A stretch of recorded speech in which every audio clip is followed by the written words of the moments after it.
पहुंचे तो इनकी आवभगत की गई,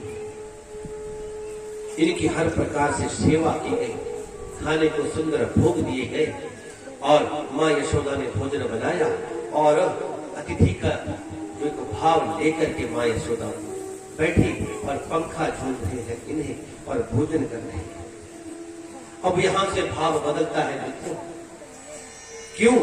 क्योंकि ये कथा यहां तक तो प्रेम में डूबे रहे हम, आगे भी प्रेम में ही डूबेंगे, लेकिन प्रेम के साथ अब वियोग होने वाला है।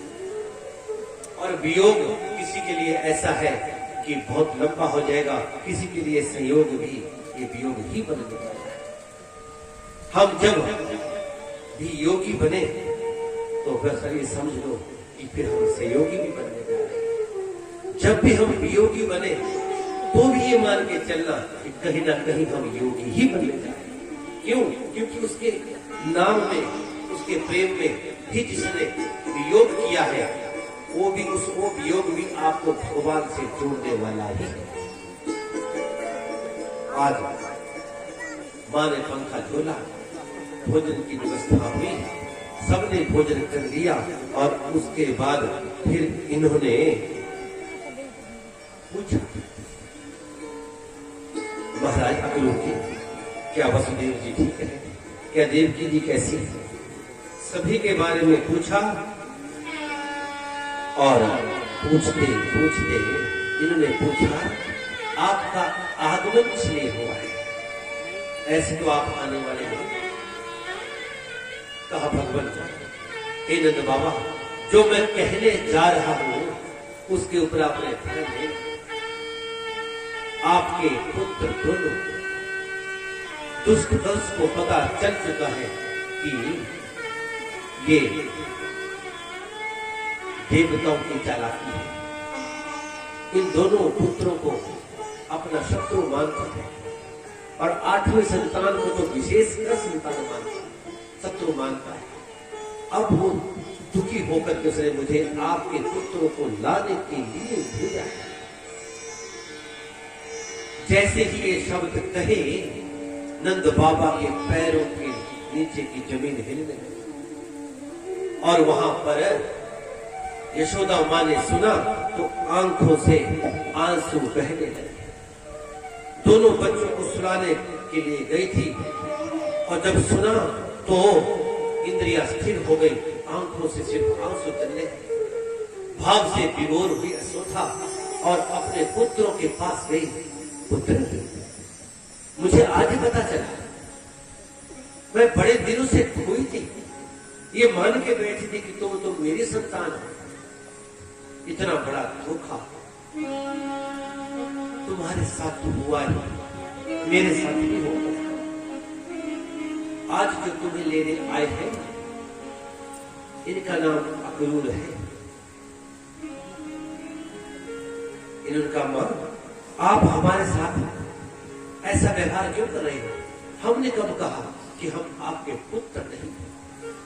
कहा, पुत्र कहने से सच नहीं बदल जाता, सुनने से सच नहीं बदल जाता। सत्य की अपनी परिभाषा है, जो तथ्य है वही सत्य है। मां नहीं, हम तो आप ही के पुत्र हैं। नहीं, मां ने सिर के ऊपर हाथ घुमाया, दोनों को जो झूला लगा था उस झूले के बीच में झुलाना प्रारंभ किया। सुलाने की कोशिश कर रही है, अपनी निंद्रा तो जाती रही और रोने लगी। वियोगमय वातावरण बन रहा है। किसे समझाए? है कोई ऐसा जो इस वियोग को हटा दे? आज राजा का आदेश आया है। रुक रुक करके मां रोती है, अपने पुत्रों को समझाती है, कहने लगी, देखो सुनो, हे पुत्र, हे कृष्ण, हे बलराम, मुझसे कोई गलती अगर हुई हो तो क्या आप अपनी मां समझकर मुझे क्षमा करो? उठ करके दोनों बालकों ने मां को फिर गले से लगाया, गले से लगाया और लिपट गए। मां, ये तुम क्या कह रही है? ऐसे शब्द कौन कहता है? ऐसे शब्द कहने से पहले हमारे हृदय के विषय में आपने विचार नहीं किया? हम तो ये सोच भी नहीं सकते कि तुम हमारे माँ बाबा ना, आप ही ने अपने शब्दों के द्वारा ये सिद्ध करने की कोशिश की। ऐसा न कहो, ऐसा मत कहो, ये मां ऐसा मत कहो। मां ने कहा नहीं, मैं सत्य कह रही हूं, सत्य को झुठलाया नहीं करता। तुम्हें बुलाने अक्रूर जी आए और अक्रूर जी आज भाव विभोर होकर तुम्हारे चेहरे की ओर देख रहे हैं। बड़े दिनों का प्रेम है अक्रूर जी के मन में, तुम्हारे मन में, और तुम्हारी वो मां देवी जो बड़े दिनों से तुम्हारा इंतजार कर रही है, उसका भी अधिकार है। यह बलवान और कृष्ण ने कहा, मां ये तुम क्या कह रही हो? ये क्या पागल वाली बात कर रही हो? ऐसी बातें कौन करता है? अभी मेरी उम्र 11 वर्ष 51 दिन की, मैं छोटा बालक हूं, मेरे साथ ऐसे गंभीर विषय न उठाओ। कहा, पुत्र अब कहूं या ना कहूं, लेकिन ये तो निश्चित हो गया ना कि तुम कल जाओगे। हाँ जाएंगे, जा करके फिर आ जाएंगे।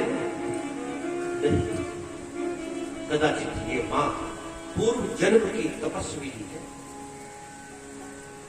शायद उस परमात्मा की उस माया को जानती है।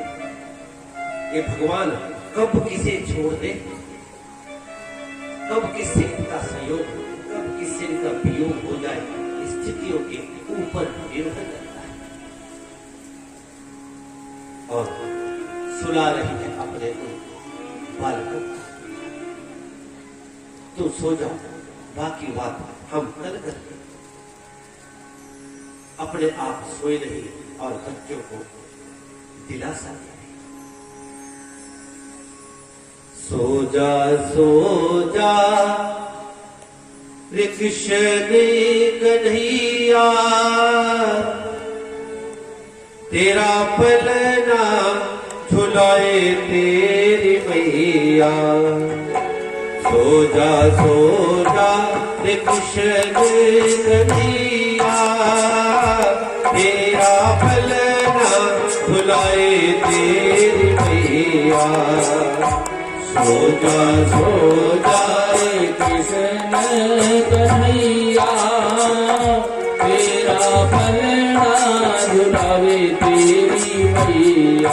आज पलना झुला रही है मां, और वियोग में होकर के पलना झुला रही है। भगवान देख भी रहे हैं, समझ भी रहे हैं, लेकिन कर्तव्य के पथ पर जिसे चलना होता है, उसे कई बार अपनों का त्याग भी करना पड़ता है। और मां ने भी इतना बाध्य नहीं किया, लेकिन इस आवाज को आग की तरह फैलते देर न लगी और गोपियों तक आवाज पहुंची। वो परम भक्ता, वो परम भक्त ऋषि जिन्होंने कई जन्म तक भगवान की तपस्या की, आज दिव्य रूप लेकर के पहुंचे भगवान की ओर, और चारों ओर से इकट्ठा होने लगे। एक कोई मुख्य गोपी है, ऐसी गोपी है जिसको 100 वर्षों का शाप है, वो नजदीक ना आ सके। उसने कहा, तुम तो कर्तव्य के पथ पे जागे और मेरा वियोग तुम्हारे से शापित होकर के निश्चित हो चुका है। दूसरा दिन हुआ, रथ के ऊपर आरूढ़ होकर के अक्रूर जी दोनों बालकों को बिठाया, साथ में नंद बाबा और बहुत से ग्वाल बच्चों। आज वो कैसा वियोग होगा, वो कितनी गोपियां थी जिनकी हजारों में हमने कल आपको गिनती करवाई थी। भर गया पूरा रास्ता, उस रास्ते के बीच में उस रथ जाने के लिए जगह न मिली, और जगह जाने के लिए जब मांगी तो गोपियों ने कहा, अगर जाना ही है, आपको ज्यादा ही लगता है कि जाना है, तो हमें हमारे इस स्थूल शरीर को मार करना। क्यों? क्योंकि तुम्हारे बिना जिंदा रहना भी मरे हुए के समान है।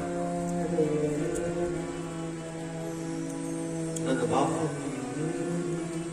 और जो साथ में भगवान थे सभी ने समझाया।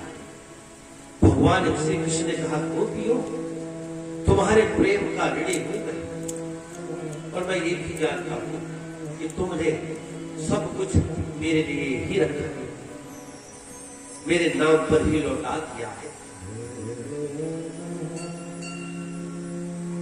मैं जानता हूं, लेकिन मैं दोबारा फिर आऊंगा। क्या गोपियों को इस बात का पता था? ये नहीं। और व्याकुल हुई, कहा नहीं नहीं, हमें कुछ भी समझाओ।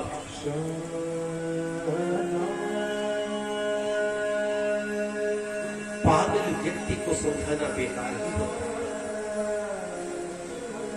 जिसने उनको पा लिया है वो किसी और की बात को नहीं सुनता। ऐसी ही स्थिति हमारी और आपकी बन जाती है जब उनके नाम इनके हृदय में बस जाता। दुखी गोपियों ने भगवान को पकड़ा, जोर जोर से रोने लगी। गोपियों ने कहा, कहां जा रहे हो? ऐसा कैसे हो सकता?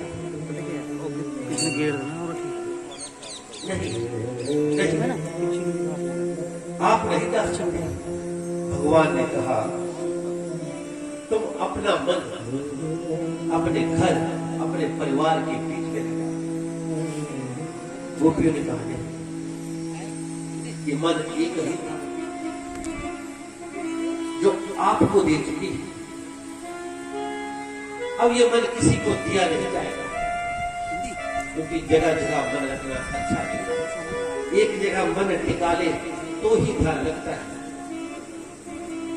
भगवान ने रथ से उतर करके सबको समझाया, आश्वासन दिया, और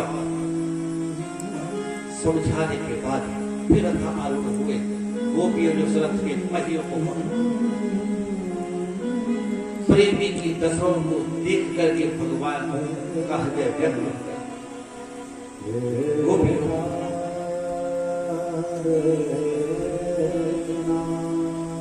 जिस पथ पर मैं जा रहा हूं, उस पथ पर अगर तुम मुझे रोकोगी तो ठीक ना हो। बलराम जी ने जिन गोपियों को समझाया, दोनों का वार्तालाप हुआ। ग्वालों के द्वारा उस रास्ते में जगह बनाई गई। जगह जैसे बनी, रथ को आहिस्ता आहिस्ता आकर के गए अक्रूर जी, और अक्रूर जी के ऊपर टूट पड़ी है गोपी।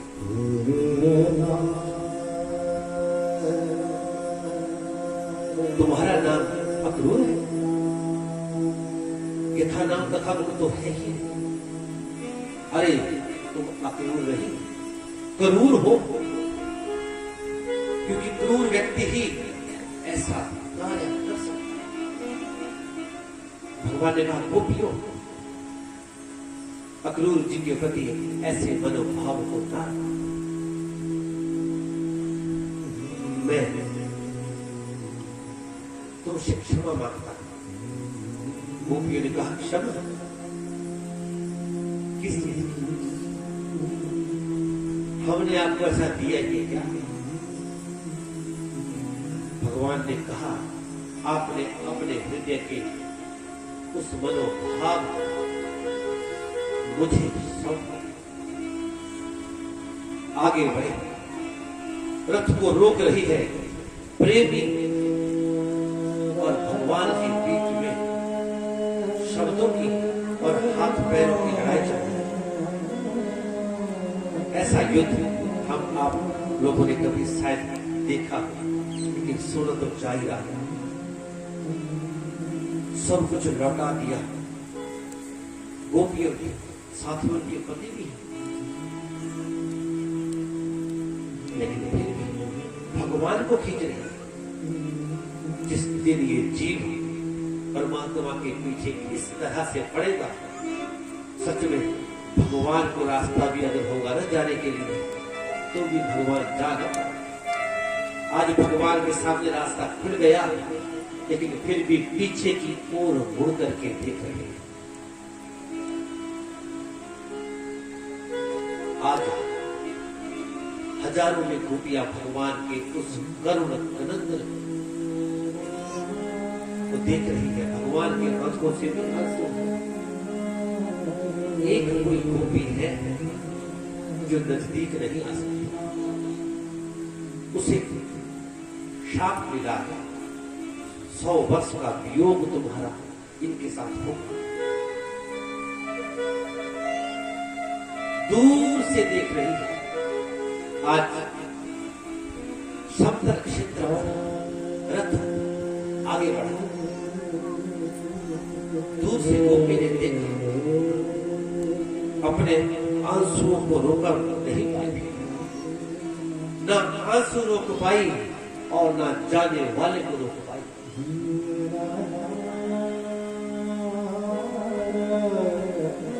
ये जाने वाले,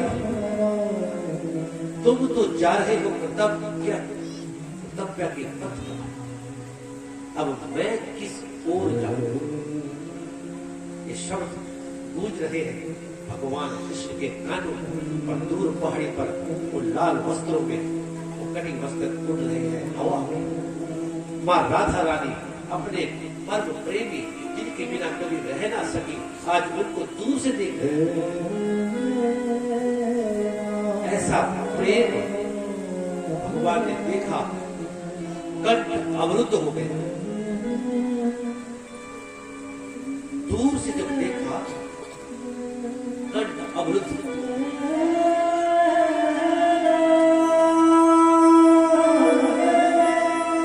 भूल गए,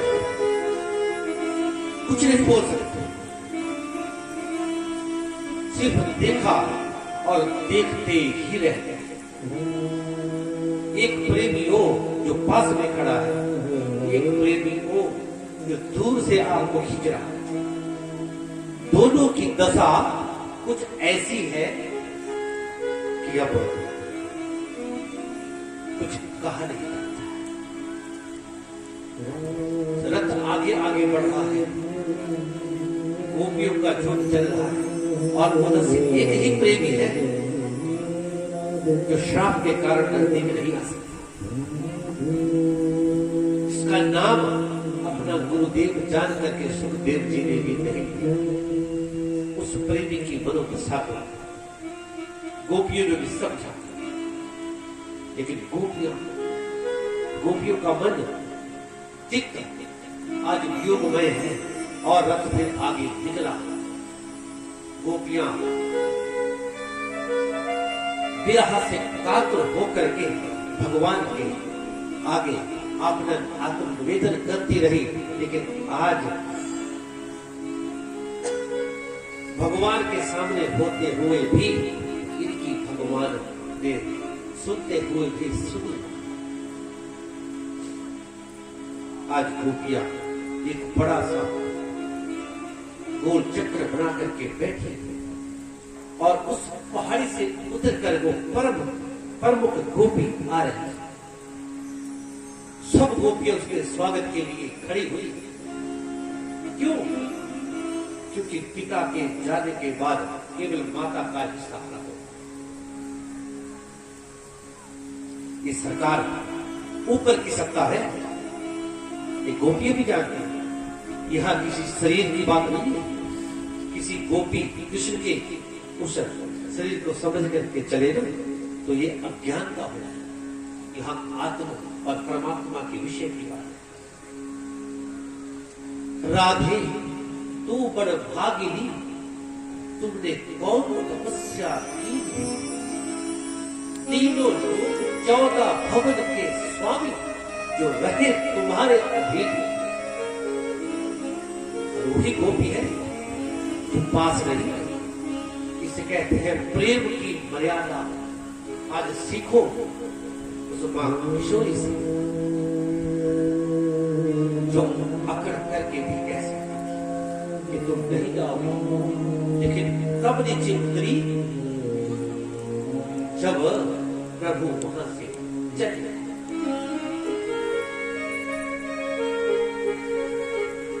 आज वियोगमय वातावरण बना,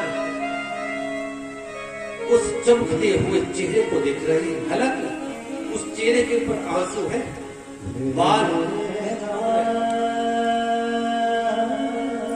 ऐसे उड़ते हुए बाल,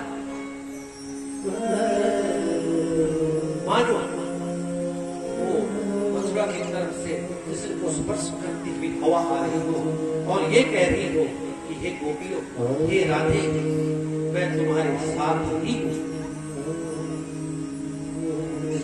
आज धूल उड़ रही है और वो धूल के कण उधर से मां राधा के सर से होते हुए उन गोपियों के उस पूरे समूह के बीच में आकर के बैठे। क्या रूप रहा होगा जब एक ही सत्ता विराजमान है, केवल राधे राधे। वृंदावन में राधे राधे आज शब्द बोलता है, राधे कृष्ण बहुत कम लोग कहते हैं। क्यों? क्योंकि वियोगियों का एक ही सहारा और है वो मेरी मां राधा। सभी ने हाथ जोड़े, मां एक तुम ही बची हो बस। प्राण तो गए,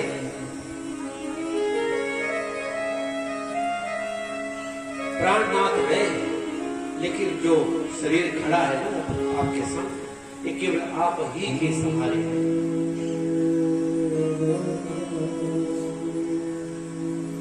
यहां भगवान ने वचन लिया कि तुम मेरे वियोग में ज्यादा नहीं रो।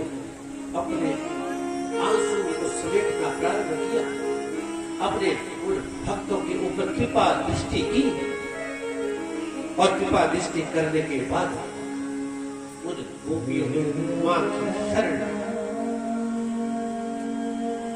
की शरण जैसे ही ली। क्या कहा गोपियों?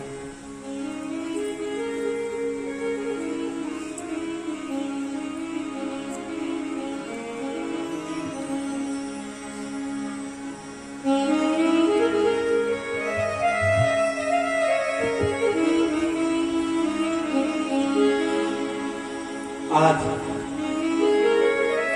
अनाथ हुए उन सभी भक्तों को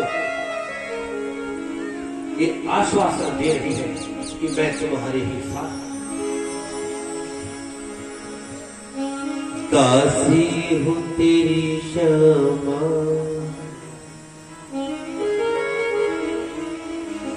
सेवा में साथ रख लो। हे राधे राधे, जिसके चरणों में रहना चाहते थे वो तो गए, अब केवल तुम ही तुम हो।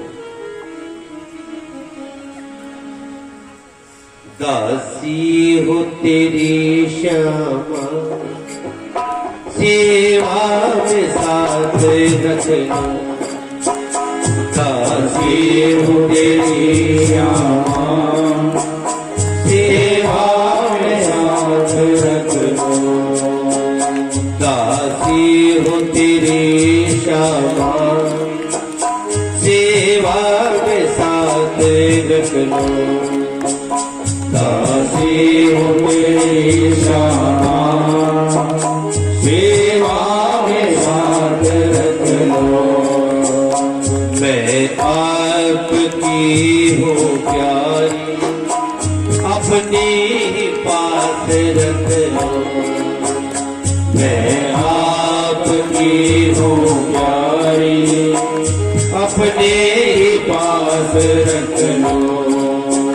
दासी हो तेरी श्यामा, सेवा में साथ रख लो। दासी हो तेरी श्यामा, सेवा में साथ रख लो।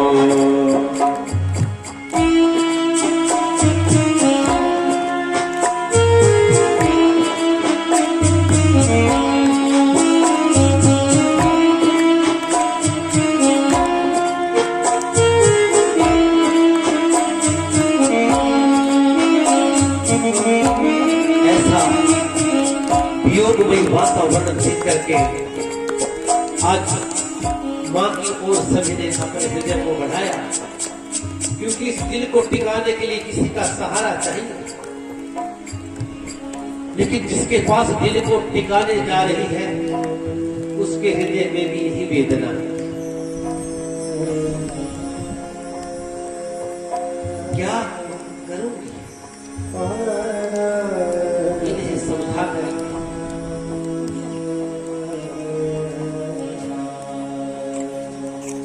नवजिया वैद क्या जाने, मुझे दिल की बीमारी। जिसको दिल की बीमारी लग जाएगा तो डॉक्टर भी इसकी गारंटी नहीं। यही बीमारी आज वियोग में वातावरण बना है। और क्या कह रही है माता से, सुन लो मेरी कहानी, श्री राधे मेहरबानी। सुन लो मेरी कहानी, श्री राधे मेहरबानी। सुन लो मेरी कहानी, श्री राधे मेहरबानी। सुन लो मेरी कहानी, श्री राधे मेहरबानी।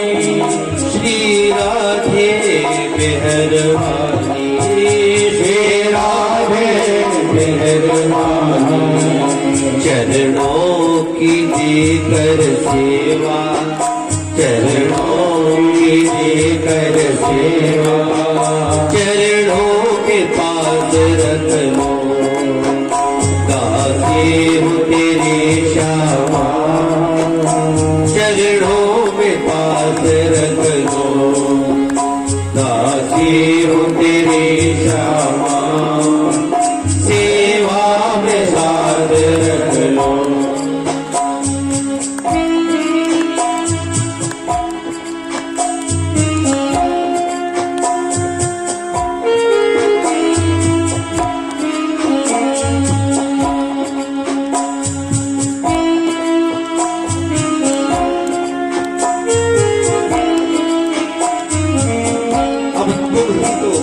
हमारा सहारा हो हे माँ। अब बुढ़ियों को कौन देखेगा, कौन हमें चाहेगा आपके बिना। कौन है जो हमारे हाथों को पकड़ करके कहेगा कि चुप कर पगली, मैं तेरे साथ। और ये अपूर्ण शरीर अब गुणों से युक्त कैसे होगा? प्रभु प्रेम की दशा को देख करके फिर क्या कह रही है गोपियां? अब मां से ही प्रार्थना शेष रह गई। अब गुण से भरी हुई हो, द्वारे पे खड़ी हुई हो। अब गुण से भरी हुई हो, द्वारे पे खड़ी हुई हो। अब गुण से भरी हुई हो, द्वारे पे खड़ी हुई हो। अब गुण से भरी हुई हो, द्वारे पे खड़ी हुई हो। द्वारे पे खड़ी हुई हो, द्वारे पे खड़ी हुई हो। अपनी कृपा से राधे, अपनी कृपा से राधे। अब गुण तुम हमारे हर लो, दासी हो तेरी श्यामा। सेवा में साथ रख लो, दासी हो तेरी श्यामा। सेवा में साथ रख लो।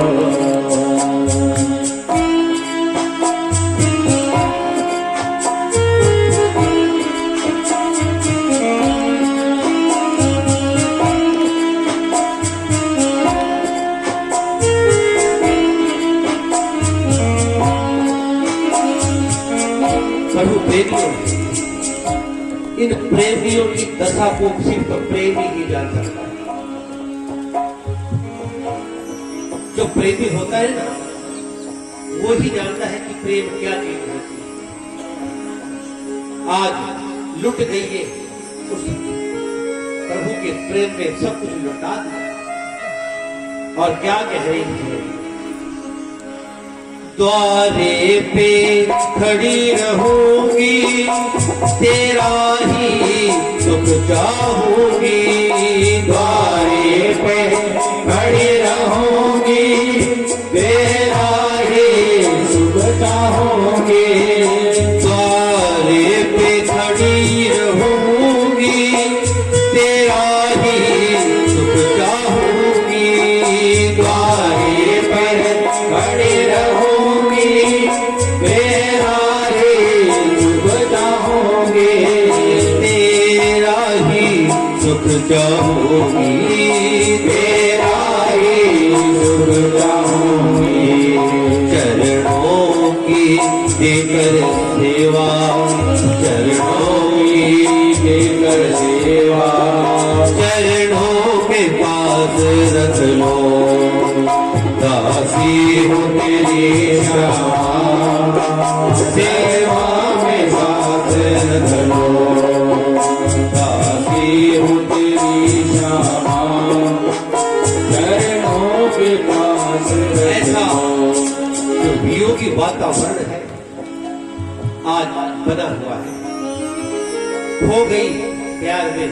आज माँ ने कहा, हे गोपियों, हालत तो मेरी भी आपने ऐसी थी, लेकिन जिस तरह से वो छोड़ के आपको गए, मैं छोड़ के नहीं गया। आज कुछ दिलासा तो मिला।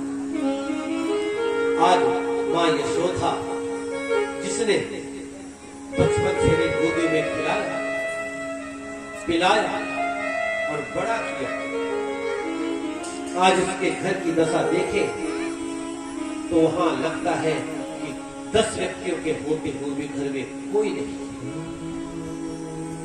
ऐसा क्या हो गया? ऐसा क्या था इनके बीच में कि जहां से भी जाते हैं वहां ऐसा लगता है कि कुछ नहीं रहा। ऐसा क्या था? याद आए तो जब गुरुदेव ने गर्ग ऋषि ने कहा इसका नाम कृष्ण होगा। अब सभी को अपनी ओर आकर्षित करेगा। अब हमें आकर्षित किया और अब यहां से चले गए। फिर गोपियों ने महाराज की शरण ली और आगे की ओर भगवान बढ़े।